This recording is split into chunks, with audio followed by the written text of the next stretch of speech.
I'm Oonagh Taeger. I'm a homeopath, and I'm here with my good friend Sharmila Molly, Sharmila is an intuitive consultant and mentor, and she works with people called to be healers to help them find their unique healing gifts. She's a Reiki master and teacher and an Akashic Records reader, and very talented one, I can say.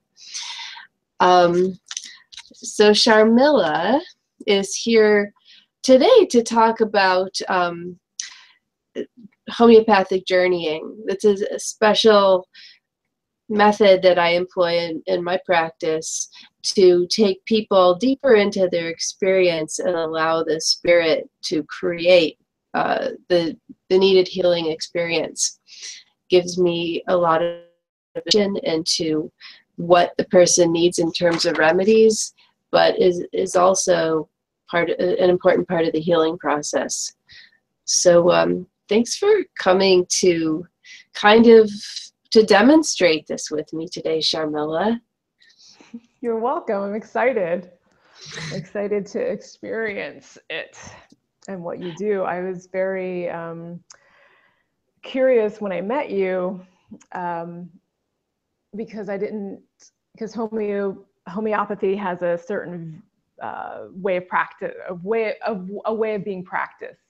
Yeah. And so when I met you and you talked about the way you work, I was very intrigued. So I'm excited to experience that. And I wanted to ask you, if I may, yes, like the difference between your approach, which you created like a new paradigm for yourself, and versus traditional homeopathy, because you use traditional homeopathy, but you also bring in your own intuitive guidance in it. Yeah, that's true. I mean, there's a few things to say about that. One is that there are so many ways of practicing homeopathy. And I've got a video coming up about that I'm going to do with my friend Sadaf from India, another homeopath, because there's not just one way, but we can go to homeopaths who give us the idea that there's one way. In India, homeopathy is a really important healing modality used by a big percentage of the population, and not the majority, but still a very big percentage. And there's just so many techniques that have arisen and approaches that have arisen, and it would be easy to say, well, there's one right way, as a lot of people do maintain. And yet, there are people using very different approaches who are having tremendous success. And because it's the way that works for them, it's the way that resonates for them. So that's important to put out there. Now, that being said, there is a standard of classical homeopathy that is commonly used in the UK, Germany, a lot of homeopaths in the US are classically trained, and that means different things to different people.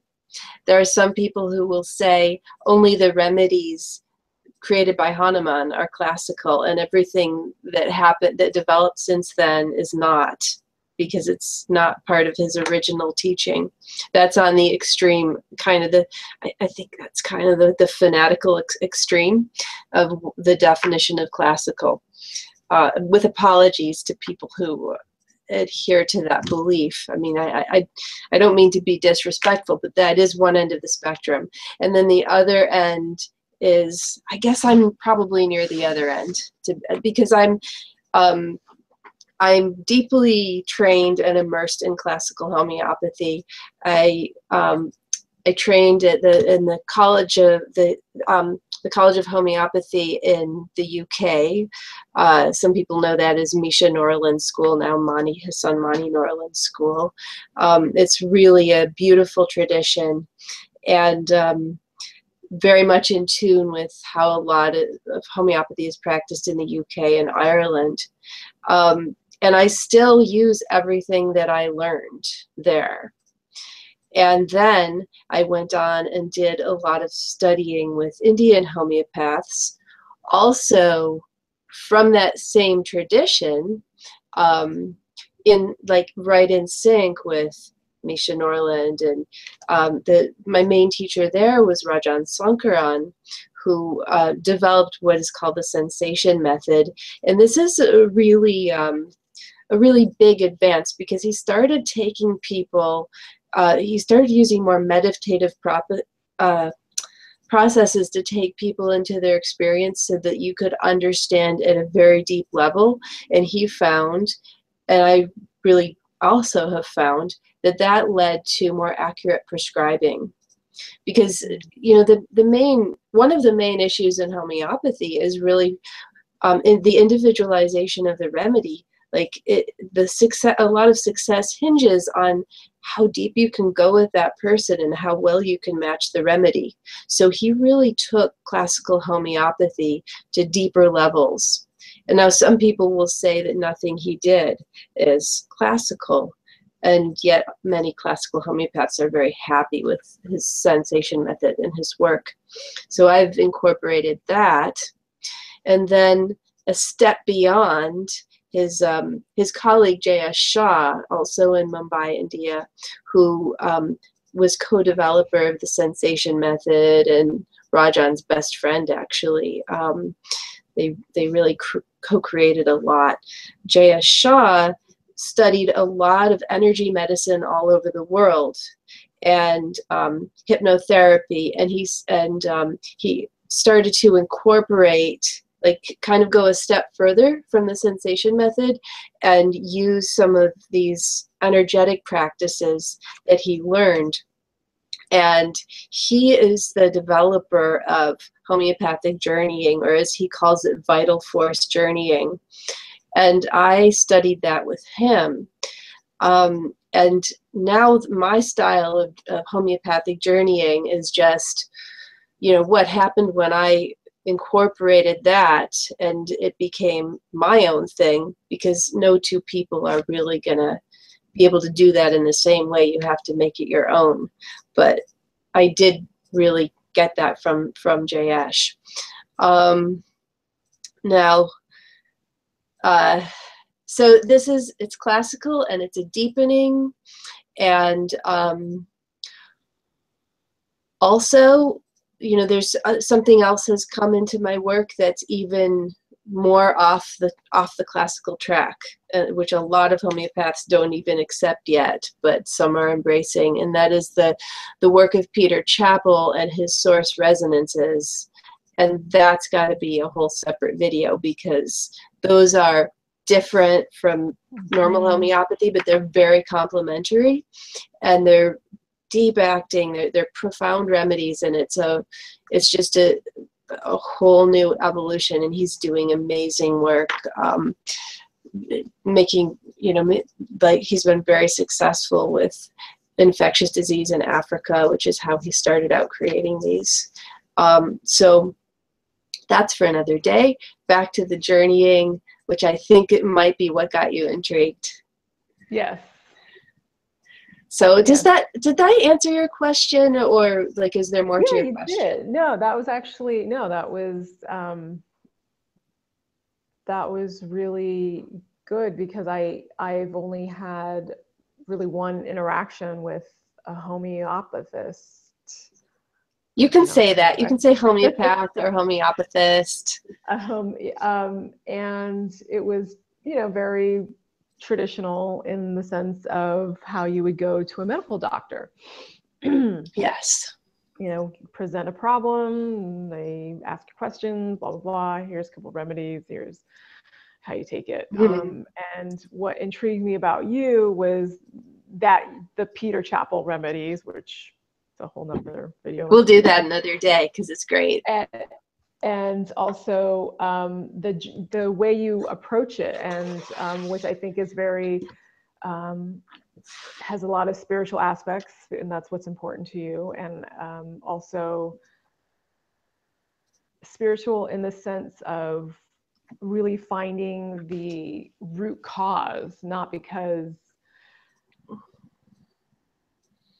you know, there's always the environmental factor, there's, you know, what you're eating, but it's also why are you, you know, what is it in your life that is creating this illness or this dis-ease that you're feeling. And I think, you know, getting to the heart of the matter, to where you're on a soul level, on a spiritual level, is extremely valuable, because then you get to clear all that once and for all. Mm-hmm. Yeah, I think so. I think homeopathy has always been about working at that level, because it is energetic medicine. It is working on the energy bodies at various levels, you know, through the different, you know, like 7 levels, or if you're using that model. But it's always been doing that. That's how the remedies work. But and yet it was developed by a German doctor in the 19th century, Samuel Hahnemann, and it was perpetuated by doctors. He trained other doctors, and they trained other doctors. And my teachers in India are also trained medical doctors. So homeopathy and medical practice were more closely allied in the past, and still are in some places. But the thing is, we had that medical, that kind of male, originally white, now less white, you know, that European medical paradigm that's kind of like, you know, paternalistic, and I'm the doctor, I'm the expert. You know, I'm going to analyze all the things you're telling me, and then I'm going to prescribe the thing that matches that, and you're going to do what I say. And it's a little bit clinical. And my teacher, Misha Norland, my original teacher in England, he and his colleagues, and he was part of kind of that wave of homeopathic revival in the 70s. And they were very influenced by Eastern religion. It became very much a spiritual practice for them. And so they started to get a little more touchy-feely and less clinical. And yet, you know, it would still mostly be them listening to, like, if you went to one of those homeopaths, they you know, you would talk for an hour or more, and then they would kind of analyze. And there is that aspect to my work. You know, I do a lot of work behind the scenes, kind of thinking deeply about the case, the you know, going through all my notes. But however, you know, basically what I'm trying to say is, like, the package is changing, the container is changing of how we're holding the space for healing. And I think that that's becoming more enlightened, more aware of our energetic and our therapeutic connection, more collaborative, less paternalistic, more intuitive. It always was very intuitive. That was always there, but they wouldn't say that. You know, the doctors wouldn't say that. They wouldn't think or talk about how much they were using intuition to connect the energy, because, you know, when you're understanding energy remedies, that is what you're doing. So it's become a much more whole, like, right and left brained practice. And another thing about the journeying is that when it's all about the remedy, you are completely dependent on finding the right remedy ASAP for that person. But when it's about the journey and the co-creative healing relationship, you've got a lot more going on, and you've got some very powerful tools that A, help you get to the remedy more easily, but B, can facilitate healing regardless of whether you can find, you know, the magic remedy. It's a, you know, we have to make homeopathy not about, you know, a desperate search for the magic bullet remedy, because that's bullshit. We need really good, smart prescribing and really well-trained practitioners. But there's so much, the possibility of when we come together to collaborate in a healing space, the potential is much greater than that. Wonderful. Yeah. Well, I'm excited Yeah. to experience that. Yeah. I think it's definitely the model that you're presenting is very empowering for the client, for the patient. That's my hope. That's definitely my intention. And the collaboration between the remedy, you, and the client is just a beautiful synergistic, from what you're describing, a beautiful synergistic play that's happening. Yeah. Thank you. Thank you. That is great. absolutely my intention. You kind of nailed it. So let's do you want, I gotta say, just to kind of as preamble, I have never done a journey you know, live on the air before. Fortunately, I did not advertise this, and we don't have any viewers currently, but I know that people are going to see it afterwards. And that is a little wild to me, because this is normally a very private and